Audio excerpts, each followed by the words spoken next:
Hey folks, Dr. Mike Israetel here for Renaissance Periodization. Today's video is a bit of something different. A bunch of folks have been asking me about Doug Brignole. I sure hope I'm saying his name right. Doug, sorry if I screwed up your last name.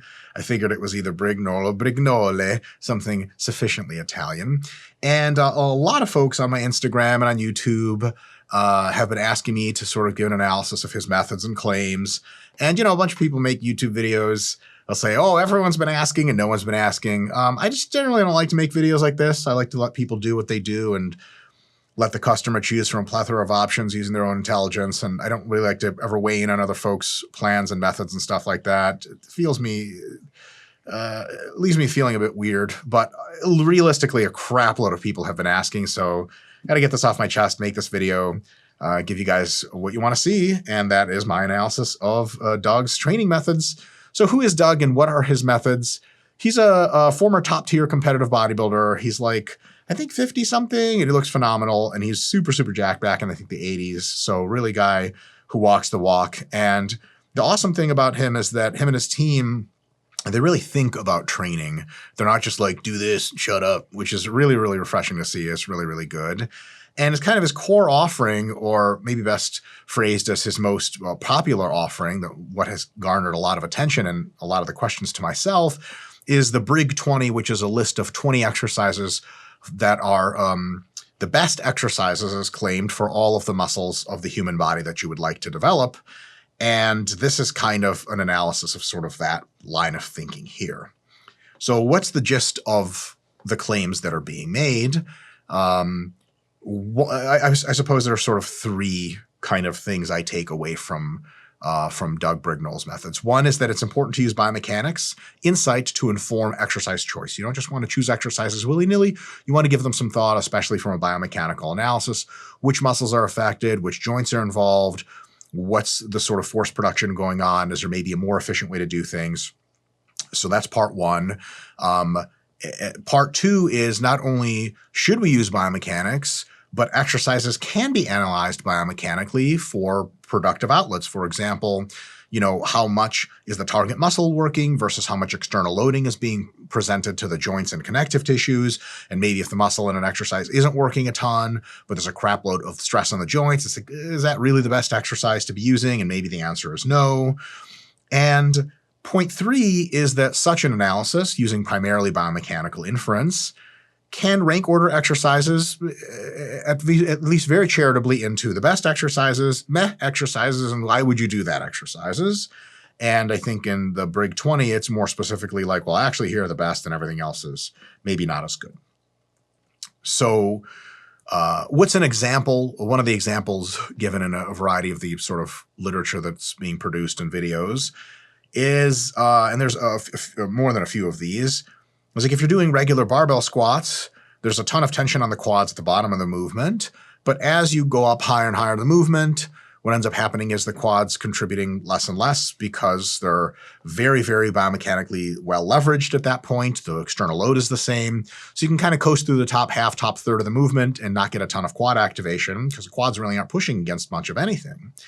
On the other hand, something like sissy squats, especially in the sissy squat machine, in which you put your feet in and you can actually push against the pad and sit back and come back up. You guys like this digital little like CGI shit I'm doing with my fingers. In such a sissy squat setup, not only is there a lot of force at the bottom of the movement where the quads have been fully stretched, but also there's a force all the way through the movement because you're using not just a leg press motion to stand up, but a combination press and extension. And so even at the very top of the movement, the quads are still very well engaged in the sissy squat, which would hypothetically make the sissy squat, or some version of it, superior to the barbell squat, at least in this example, because it allows the muscle to remain more active for more time and actually challenges it at various degrees of motion versus just really challenging it one and not a ton at the other, right? So perhaps sissy squats are the superior from the perspective, especially of how much external load they impose, which isn't that much, versus how much biomechanically inferred muscle activation they demand. So some solid stuff here. And I'll sort of lay out my agreements with what I think I agree with. as far as these perspectives, and apologies full well in advance if I've miscaricatured anything. It is not intended maliciously. It's purely by my inability to read things on the internet and get an accurate perspective. I will say a lot of the stuff is paywalled, as damn well should be. If you want information, you should be fucking ready to pay for it if you're really serious about muscle growth. So I do encourage you to go out there and if you're really, really curious about the methods, buy the courses, sign up for the stuff, and you'll really be learning a whole lot more than I did just perusing the free shit and trying to infer off it. So if I mischaracterized anything, my huge sincere apology here. So take all the shit with a big ass grain of salt. Like anything I would say, I'm probably half wrong. So I'll do my agreements with what I've seen, and then my disagreements, or at least sort of questions as to maybe why I'm skeptical about some of the stuff going on. So my agreements on the whole situation. So it's definitely a good idea to use biomechanics and training analysis. If you're completely ignorant of biomechanics, then, you're going to have some problems with choosing exercises that just don't make any damn sense. One easy one is like, should you swing on the way up with lateral raises? Well, biomechanically, where's the swinging motion generated from? It's generated from your legs, maybe your back. So does that actually help activate the side delts? No. So why would you swing? To use more weight. Why would you want to do that? To grow your legs? If that's not even enough load to grow your legs, it's not sufficiently fatiguing. So you end up just with a very sort of straightforward biomechanical analysis, which is a really good idea. You can say, oh, maybe swinging's not a good idea. So that's a good example. Number two, it's definitely a good idea to try to develop some kind of ranking system so you can sort of ordinarily rank exercises between probably better exercises and probably worse. Like for building quads, I would say like high bar squat, hack squat, leg press somewhere up here in my view, and then like Bosu ball, one-legged squat with somebody yelling at you all the way down at the bottom. Insert your favorite Joel Seedman reference here. So definitely a good idea to have that sort of scale, and it's very commendable that Doug and his folks are doing that sort of thing. And some of the exercises, and in fact quite a few, all of the ones recommended by Doug and his team are some combination of a few really good things. Very inventive, quite unique, relatively low in total body stress. So especially if you're injured or something like that, like in your lower back or upper back, you can impose heavy loads on squats, leg presses, hack squats. Maybe some of the sissy squat stuff really is up your alley. And some of them seem to be fairly effective, at least as far as from what I would term a notional analysis. You just look at something and you go, that seems to be probably a good exercise. And some of the stuff I have tried and actually is very good. And thus that makes a lot of his movements candidates for you to try out on your own training. So definitely some real good stuff going on there. So that's the agreements. Now my sort of disagreements with directions. I think I'm going a bit of a different way than Doug and the folks who espouse some of his philosophies, right? So number one, disagreement. These aren't ranked in any kind of order, ironically. Measurements made by biomechanical inference alone are very, very fraught. So you don't want to use biomechanical inference, in other words, doing some back of the envelope calculations and sort of really judiciously saying this exercise wins on that calculation, this exercise loses, thus this exercise is superior and this is inferior. Biomechanics is not the only thing you consult. The way muscles are shaped is actually different inside the muscle itself, and the way they're attached to various joints is not something you can replicate very easily with just like a very simple model. And how exercises stimulate muscles can be actually a bit more nuanced than just straight biomechanical analysis would imply. Just a really quick example, you'd say, well, the bench press is inferior because towards the bottom of the movement, you have really good pec activation, but as the movement reaches the top, maybe dumbbell press, and you get here, you don't have a lot of activation in the pecs at the top, so you're missing something.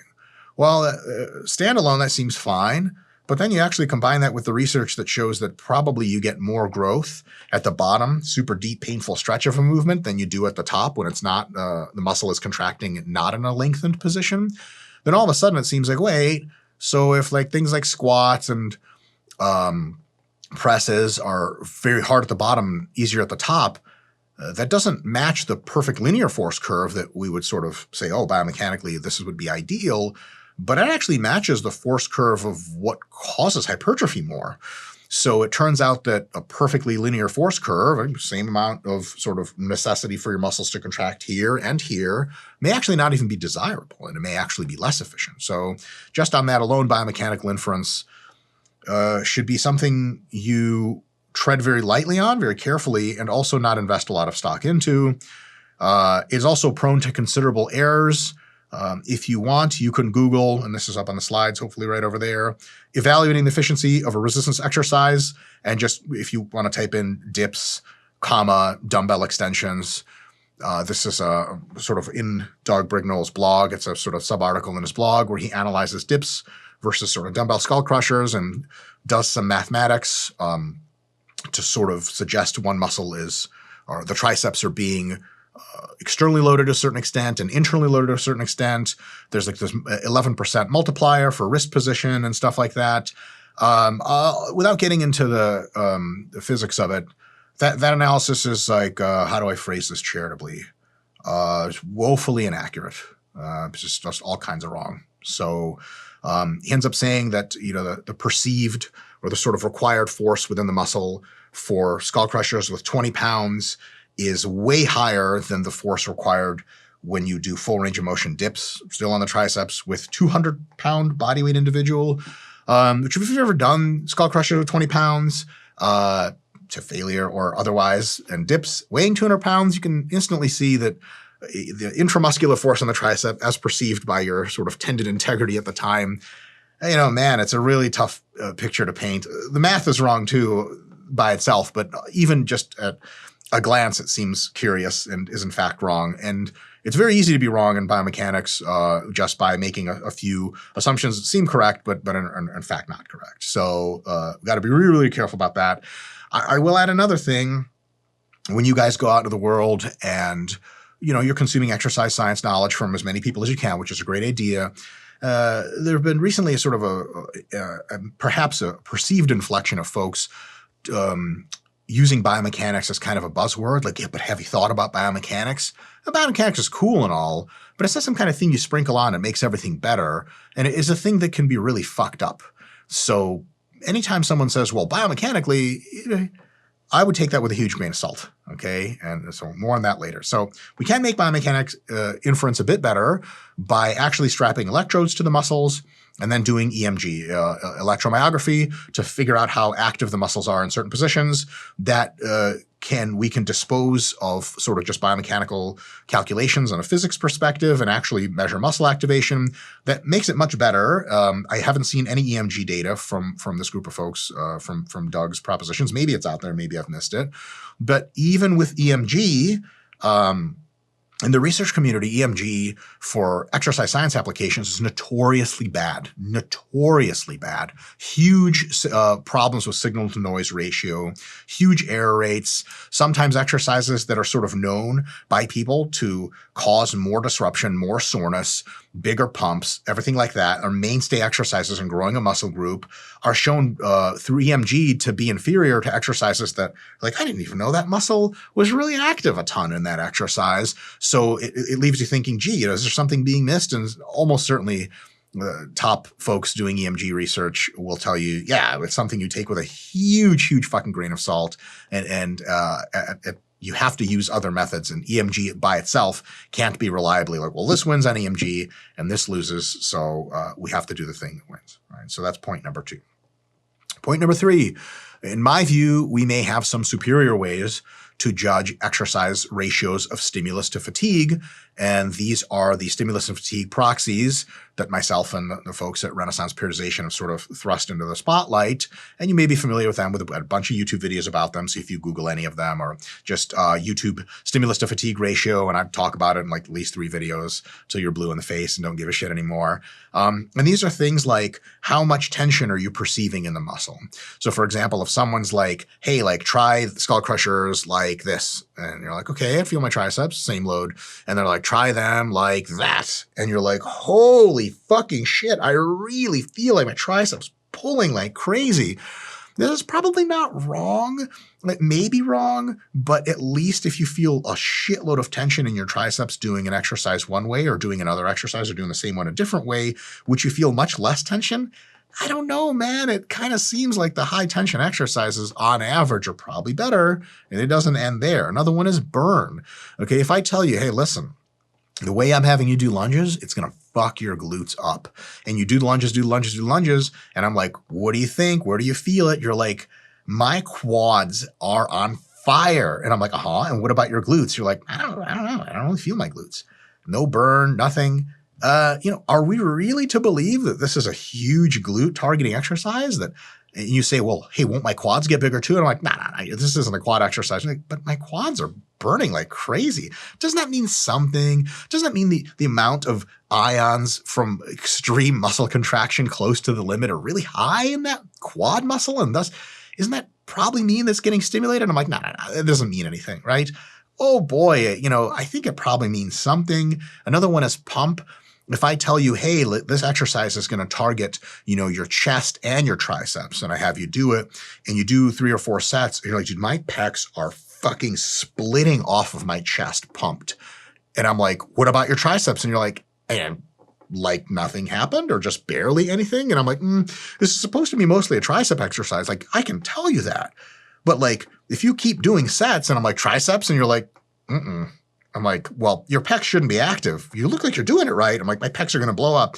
The only thing I can tell you is no amount of biomechanics I can layer that's going to say, well, this isn't very likely stimulated for your chest. If you're getting enormous pumps anywhere, you're probably going to see some stimulus of growth. A pretty decent proxy in all likelihood. Maybe not by itself, but with all these other factors, definitely something.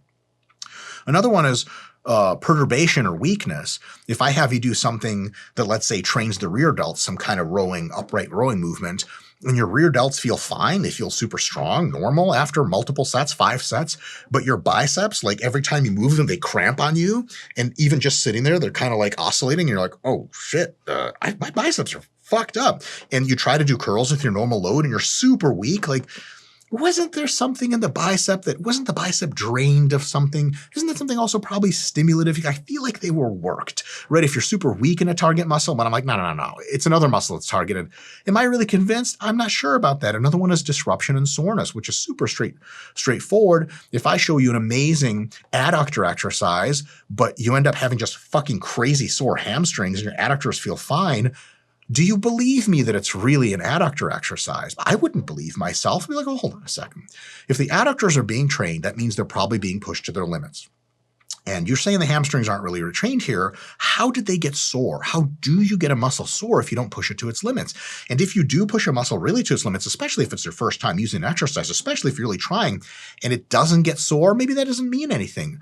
But you sure would like it to get at least a little twinge of sore. Be like, okay, I'm not insane. This really is working my adductors. Because again, the biomechanical inference, huge mistakes can be made. What actual muscles are actually feeling at a variety of timescales, including during the set, tension and burn and stuff like that, the pump and perturbation and weakness between sets, and then disruption and soreness after sets and a few days later, that all gives you a little bit more information. So if I tell you like, hey, here's the best exercise for quads, and you do a bunch of it, and it doesn't really check those boxes, and then you do some hack squats, and they fucking annihilate your legs, and I'm like, are you pumped and sore? And you're like, dude, what the fuck are you even asking me that? I can't stand up. Can you please help me? I have to go to work. I can't walk. Like, a lot of bad things could be said about that exercise, but too little quad stimulus probably isn't one of them. Now, that's just on the stimulus side. There's also the fatigue side. So given that the exercises stimulate you pretty well as far as we can proxy with these, do they cause a lot of joint and connective tissue stress? If I have you do skull crushers like this, you're like, ow, my elbows, ow, my elbows. If I have you switch to doing like this, you're like, oh shit, my elbows feel totally fine. Like,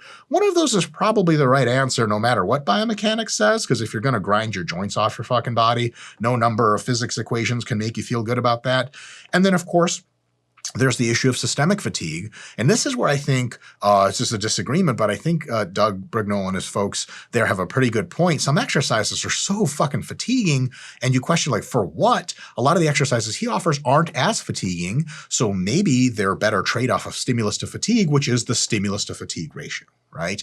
And that's kind of asking the question between exercises of 2 different stimulus and fatigue ratios, set for set, how many sissy squats do I have to do to get the same raw stimulus magnitude, which is like tension, pump, burn, etc., all hints at that, versus how much fatigue is imposed versus like full ROM hacks or leg presses.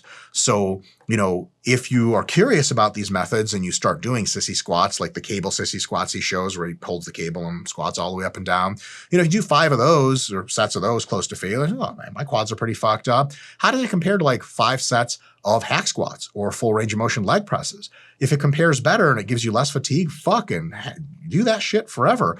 But if after 5 sets of sissy squats, you're like, oh yeah, my quads are fucked up, that's sweet. But after 5 sets of hack squats, your quads are like balloon animals going to burst and everything's right with this world, then gee, is someone really going to tell you like, oh, hack squats are inferior? Like, are they really? My quads sure don't feel like it and my fatigue is fine, et cetera, et cetera, et cetera. So that was disagreement point number 3. Point number 4, and these are all sort of layered individually. There's a claim that these are the best exercises for growth. The instant retort to that could be, how do you know that? And the ultimate way to know that is to have some really good empirical data and actually go into the lab and take, 20 undergrads here, 20 undergrads here. One does the best exercises, one group, and the other group does the traditional barbell and machine movements. And you see who grows more muscle at the end, equated set for set, all of that sets taken to the same degree of failure, so on and so forth.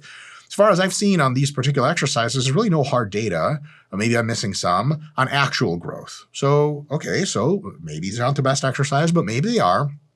Then, if we don't have direct data and the proxies say what they say, we can look out into the world and see, okay, ecologically, who's really doing these exercises in the real world and how jacked are they on average? Now, that of course has limits. So we'll talk about the limits in a second, but for example, on the quad front, sissy squats are great and all, but squats, hack squats, and leg presses have built and do currently build the biggest legs on the planet. And is there a huge advantage in switching to mostly or only sissy squats? Maybe. But if so, who's doing it that's really jacked? I'm not sure I know anyone offhand that's abandoned all the traditional moves in favor of these top 20 exercises. Maybe this is something that's so avant-garde, so cutting edge, that in the future, everyone's going to be doing these best exercises and no one's going to be doing the traditional moves. Doug's been around longer than me by a considerable factor, and I've been around a long time. And a lot of candidates for new shit come and go. Gee whiz, barbell bent rows, stiff-legged deadlifts, squats, leg presses, hack squats, incline barbell press, incline dumbbell press. These movements have been around for a long time. Why? Because they probably just have really big raw stimulus magnitudes. Fucking just grow a lot of muscle. And often many of these, especially done right, their fatigue they impose relative to how much muscle they grow just isn't that high. They just win, and that's why they're still around. Now, there's a lot of dog shit still around that sucks, and people do stupid shit like cheating and stuff still, and that doesn't defend it. So this argument doesn't go very far, but it goes far enough to say, wow, if we're really claiming these are the best exercises, and I don't think Doug Brignole does this a lot as far as from what I read, but with some of the folks that follow his work, and I'm not judging him by the people that follow his work. The people that follow my work a lot of times say completely insane shit like Dr. Mike said. And I'm like, what the fuck? I never said that. But some of his folks following the work are like, well, anyone who does traditional exercise now is a fucking idiot. I had a guy on my Instagram be like, well, you just don't know physics. And I'm like, oh, I guess I don't. I'm not sufficiently intelligent to figure out what's going on. I can't even render an opinion on this, right? So a lot of times there's a lot of exaggerating going on. You would think like, man, based on that degree of confidence, it just must be these jacked, big, rainy looking motherfuckers all over the place being like, duh. But then you look at who's actually doing the stuff and they're not so impressive yet, which is not a detraction, but it really isn't evidence to that point. But remember, extraordinary claims require extraordinary evidence, just sort of basic, I guess, epistemology. And, if you're saying, this really is the best, not just like, hey, just try the shit. I think it probably works. If you're saying these are the best and everything else sucks, it's a cool thing to say for marketing for sure. But if you really do mean that, then you're going to have some really impressive evidence. And so far, I haven't seen it. Doesn't mean it doesn't exist, but I guess I'm appealing to ignorance here. So at the end of the day, this is a very big problem if you try these exercises that are recommended and they don't give you as good of a stimulus with a good of a trade-off of fatigue versus the supposedly poor choices. Like you've done hack squats and leg presses and high bar squats, and you try to do the sissy squats, you really give it some time, and you're just like, and then what? Like, are you doing them wrong? Is it the biomechanics doesn't apply to everyone? And that's what leads to sort of disagreement number 5 is I think exercise choice is massively individual. That doesn't mean it's entirely individual. I don't think there's a best exercise. There is a spectrum for any individual at any one time. I think maybe everyone has like a top 3 to 5 moves for any muscle group that are really just the fucking best, right? Like for me, for back, for example, deficit barbell bent row, free or assisted pull-up, and like cable, what's the name? What's that thing called? Lat prayer, right? The straight arm lat extension thing. Like those 3, and forget the lat prayer, just those 2, free assisted pull-up or free or assisted pull-up, barbell bent row, they're just so fucking good that anytime I come into a gym and I'm traveling and I need to train back, if I get the setup for either one of those, fuck everything else, I'm doing those shits. Unless they're really stale or burnt out for me, they're just like really my core, they work super well. Now, there's probably about 10, maybe 15 really awesome back exercises with slight derivatives making up a bigger fraction. And maybe like some people, their top 5 is the same as my top 5 out of that top 10 or 15. And some people's top 5 are different than mine, but there's probably like 10 of the best exercises for every muscle group, not like 2 or 3. Cause like, I used to think this kind of stuff back in the day, and I was like, barbell squats are superior for everyone because they were my best exercise for quads and still are one of the best. And then I met people that weren't shaped like me, and people's muscles were shaped differently, people with different training histories and limitations. And for them, hack squats just did a better job on everything quad related than high bar squats or leg presses or even like more upright walking lunges or some other exercise. I'd be like, I don't like that exercise. But if it's checking the boxes of stimulus for that person and really on not checking the boxes for fatigue, how can you say it's a bad exercise? But it's clearly just doing a really, really good job for them, right? So that being said, your best might change, right? Your top 5 can rotate to number 1, go into number 5 and vice versa, just based on things like staleness. Like, yeah, deficit bent rows are the best back exercise for me for overall back development, that and pull-ups or something. But like for a few months, and then I get fucking sick and tired of them. And then machine rows are actually better for at least a small amount of time, possibly for a while. And someone says, oh my God, why are you doing machines and not barbells? I'm like, well, how many, it's just like food. Like, is pasta your favorite food? Sure. If you eat it like for 15 days in a row, every meal pasta, is it still your favorite food? Probably not. I know someone's going to comment in the comments, yes, I love pasta, congratulations. But, at some point, rice looks better just because it's not pasta, right? So when the human body tends to adapt to things, and these are positive adaptations as well as negative. So sometimes if you're sticking to this very core group of these are the best exercises and you can't do anything else, you end up sticking exercises that get stale on you and they end up not being optimal. And variation's a really, really good thing.